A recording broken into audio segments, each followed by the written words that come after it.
Hello दोस्तों, कैसे हैं आप? आशा करती हूँ सब ठीक होंगे। दोस्तों, आज नवरात्रि की तीसरी शक्ति है माँ चंद्रघंटा। आश्विन मास के शुक्ल पक्ष की तृतीया तिथि के दिन माँ चंद्रघंटा की पूजा की जाती है। इन्हें पापों की विनाशिनी कहा जाता है। मान्यता है कि नवरात्रि के तीसरे दिन माँ चंद्रघंटा की उपासना से साहसी और पराक्रमी बनने का वरदान मिलता है। माँ दुर्गा का तीसरा रूप है माँ चंद्रघंटा। युद्ध मुद्रा में सिंह पर विराजमान माँ चंद्रघंटा के इनके हाथों में तलवार, त्रिशूल, धनुष व गदा धारण है। इनके माथे पर घंटे के आकार में अर्धचंद्र विराजमान है, इसीलिए ये चंद्रघंटा कहलाती है। माँ चंद्रघंटा साधना में मणिपुर चक्र को नियंत्रित करती है और ज्योतिषी में इनका संबंध मंगल ग्रह से होता है। शास्त्रों के अनुसार माँ चंद्रघंटा ने राक्षसों के संहार के लिए अवतार लिया था। इनमें ब्रह्मा, विष्णु और महेश तीनों देवों की शक्तियाँ समाहित हैं।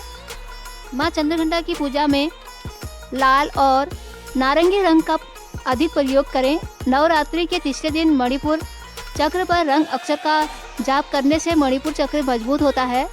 इससे मंगल के अशुभ प्रभाव में भी कमी आती है। माता रानी को लाल चंदन, लाल चुनरी, लाल फूल और लाल फल सेब अर्पित करें। देवी दुर्गा के हर रूप को विशेष प्रसाद चढ़ाया जाता है। माँ चंद्रघंटा को दूध से बनी मिठाई का भोग लगाएं और फिर देवी की आरती करें। इस तरह माँ चंद्रघंटा की पूजा करने से साहस के साथ सौम्यता और विनम्रता में वृद्धि होती है।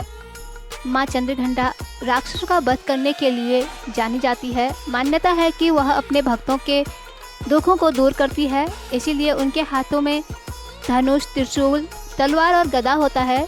देवी चंद्रघंटा के सिर पर घंटे के आकार का अर्ध चंद्र नजर आता है। इसी वजह से श्रद्धालु उन्हें चंद्रघंटा कहकर बुलाते हैं। नवरात्रि के तीसरे दिन माता दुर्गा के चंद्रघंटा स्वरूप की विधि विधान से इस मंत्र ओम देवी चंद्रघंटाए नमः का जाप कर आराधना करनी चाहिए। इसके बाद माता चंद्रघंटा को सिंदूर, गंध, अक्षत, पुष्प, धूप आदि अर्पित करनी चाहिए। आप देवी माँ को चमेली या पुष्प अथवा दूध से बनी किसी मिठाई का भोग लगाएं।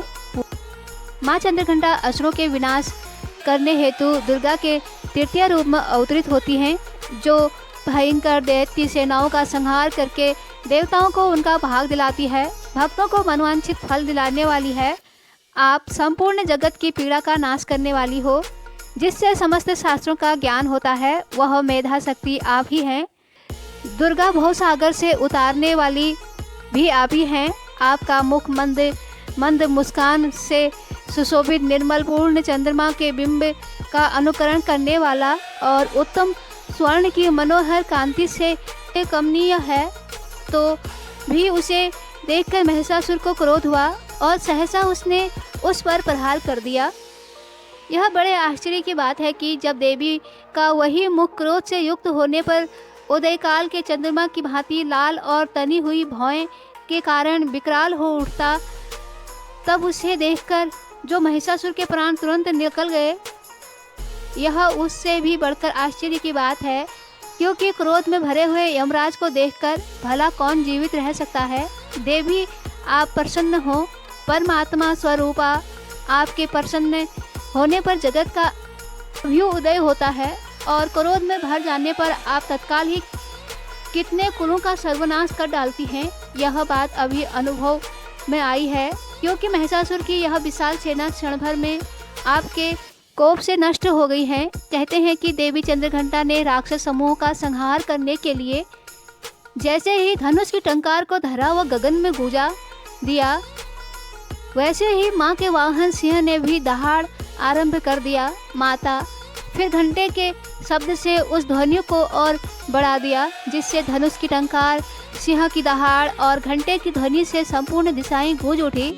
उस भयंकर शब्द और अपने प्रताप से वह दैत्य समूह का संहार कर विजयी हुई। नवरात्रि के तीसरे दिन चंद्रघंटा का ध्यान, मस्तक पर है अर्धचंद्र मंद मंद मुस्कान। 10 हाथों में अस्त्र शस्त्र रखे खंडक संगवान, घंटे के शब्द से हरती दुष्ट के प्राण। सिंहवाहिनी दुर्गा का चमके स्वर्ण शरीर, करती विपदा शांति हरे भक्त के पीर। मधुर वाणी को बोलकर सबको देती ज्ञान, जितने देवी देवता सभी करें सम्मान। अपने शांत स्वभाव से सबका करती ध्यान, भवसागर में फंसा हूँ मैं, करो मेरा कल्याण।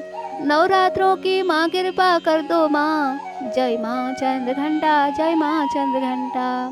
माँ चंद्रघंटा का मंत्र अवश्य बोलें। या देवी सर्वभूतेषु माँ चंद्रघंटा रूपेण संस्थिता, नमस्तस्यै नमस्तस्यै नमस्तस्यै नमो नमः। तो दोस्तों, आप सब लोगों को मेरा सादर प्रणाम।